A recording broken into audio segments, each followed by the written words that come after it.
How to remove echo in Premiere Pro. Let's get into it. With your project open, go up to Window and go down to Effects. In the Effects menu, we want to search for DeReverb. We're going to click and drag this effect onto our audio clip, and then we want to click into Effect Controls. We then want to find the DeReverb effect and then click Edit.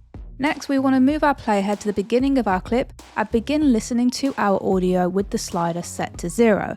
Now, as we're listening to our audio, we want to be moving this slider up until we are happy with the level of echo reduction in our audio clip. So let's do this together.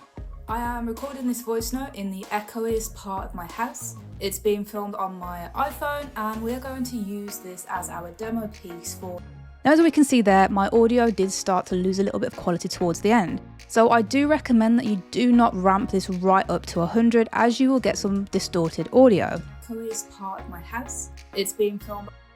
Now for me, that worked at around about 40% and it gave me a good result. Now there are some other different things that you can configure here. Now what I'm going to do is include a screenshot right here that explains more detail about what all these are about, so that you can determine if your piece of audio does need to have these enabled at all. Now with all of this configured, you can just simply click out of the effect and your audio is good to go. And that's all there is to it. If you found this video useful, give it a thumbs up and comment your thoughts below. And for more Creative Fix tutorials, hit that subscribe button and I'll see you in the next one.